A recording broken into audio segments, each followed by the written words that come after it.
बिहार में 5 दिन तक बाबा के कार्यक्रम और बयानों को लेकर सियासत होती रही, लेकिन जाते जाते धीरेन्द्र शास्त्री ने विपक्ष की सिरदर्दी और ज्यादा बढ़ा दी। और जब 1947 में भारत एक मजहब के नाम पर भारत के टुकड़े कर दिए गए, पाकिस्तान बना दिया गया, तो अब इस देश को हिंदू राष्ट्र क्यों ना घोषित किया जाए। हमने ये अपनी बात रखी है और जो पूर्ण तथ्यात्मक है।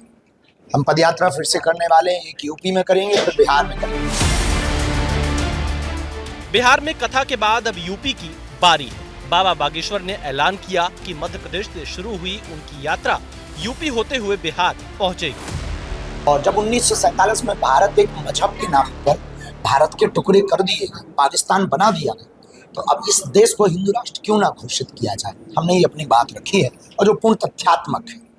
हम पदयात्रा फिर से करने वाले हैं, एक यूपी में करेंगे, फिर बिहार में करेंगे। हमारा साथ भर दो।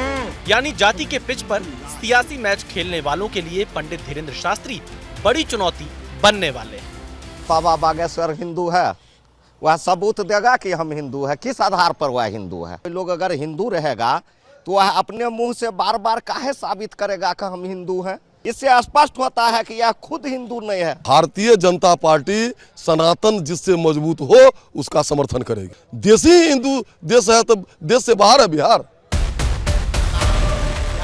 बाबा को लेकर सियासी विवाद 2023 दौरे को लेकर भी हुआ था, जब बाबा ने पटना में लव जिहाद का मुद्दा उठाया। इस बार विवाद तब ज्यादा बढ़ा जब 5 मार्च को वैशाली में कार्यक्रम की अनुमति नहीं मिली। इसके बाद बाबा बागेश्वर हनुमंत कथा सुनाने 6 मार्च को बिहार के गोपालगंज पहुंचे। गोपालगंज के लोगों ने धीरेन्द्र शास्त्री का भव्य स्वागत किया। बाबा का कार्यक्रम अभी शुरू ही हुआ था कि बिहार में सियासी बयानबाजी होने लगी। सबसे पहला हमला गोपालगंज के आरजेडी विधायक ने किया और जवाब बीजेपी की ओर से आया। अब यहाँ धार्मिक उन्माद फैलाएंगे ताकि कुछ हासिल हो जाए बिहार विधानसभा चुनाव में, लेकिन ऐसा कुछ होने नहीं जा रहा है, क्योंकि अयोध्या के रिजल्ट आप लोगों ने देखा। टोपी वालों का वोट अपने साथ जोड़ने के लिए करोड़ों हिंदुओं की आस्था से खेल रहे हैं। अगर हिंदुओं से इतना नफरत है तो आप जाके इस्लाम धर्म कबूल कर लीजिए। इस सियासी युद्ध में कथा के मंच से बाबा बागेश्वर भी कूद पड़े और विरोध करने वालों से पूछा कि उनकी कथा से क्या दिक्कत है। हमारा आपसे विवाद क्या है जो आप हमें रोकते हो, आप हमें गाली देते हो? हम करते क्या है? क्या हम किसी पार्टी के लिए आते हैं या हम वोट मांगते हैं? हम तो हिंदुओं को एकजुट करने आते हैं। चारों ओर से सियासी हमला होने के बाद बाबा ने मंच से फिर एक बार हुंकार भरी और कहा कि जिसमें दम है रोक कर दिखाए। आप हमें ज्यादा रोकोगे हम फिर कथा करेंगे, और रोकोगे हम और कथा करेंगे। आप हमें और रोकोगे हम यहीं मठ बनाएंगे, फिर रोकोगे मरेंगे तो फिर बिहार में जन्म लेंगे। छेड़ोगे तो हम छोड़ेंगे नहीं। विरोध के स्वर के बीच बाबा बागेश्वर अपनी मुहिम में लगे रहे और गोपालगंज की धरती से बार बार हिंदू एकता की बात करते रहे। हम किसी पार्टी के प्रचारक नहीं हैं, हम हिंदुत्व के विचारक हैं। राम के राष्ट्र में राम की कथा तुम रोक लोगे?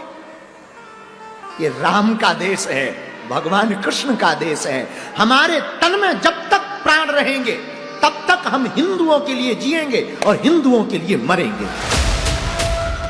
पहले विपक्ष के स्थानीय नेताओं ने बाबा के हिंदू राष्ट्र के राग पर आपत्ति जताई, फिर बड़े नेता मैदान में कूद पड़े। एक बाबा की ये मार्केटिंग करते हैं जो फ्रॉड नाम की, मतलब उतना बड़ा फ्रॉड बाबा, इनके टुच्चे बाबा लोग हैं ये लोग। फ्रॉड नटवर लाल है ये, जो एक ठोक जिसको बंदर की तरह मार्केटिंग करने के लिए नेता जाते हैं, उनको भी बिहार घुमा रहे हैं। माननीय प्रधानमंत्री का हिम्मत है तो बिहार से देश भर से मुसलमानों को भगाने का काम करेंगे, राज कहीं बनाने का काम करेंगे। पप्पू यादव और राबड़ी देवी का बयान बाबा के बांका में जातिवाद के खिलाफ दिए बयान के बाद आया। गोपालगंज में कथा के बीच बाबा बांका भी गए थे। मंदिरों के बाहर लिखा है जूते चप्पल बाहर उतार कर आइए।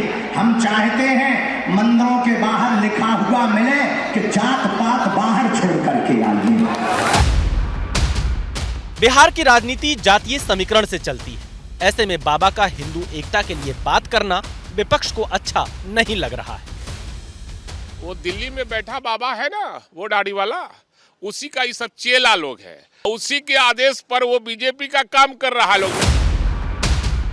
बीजेपी का आरोप है कि विपक्ष के नेता वोट बैंक के भूखे हैं, इसलिए सनातन का विरोध कर रहे हैं। एक ही थैली के चट्टे बट्टे हैं, पप्पू यादव भी और आरजेडी भी एक ही मानसिकता के हैं, दोनों एक ही वोट बैंक के लिए लड़ रहे हैं।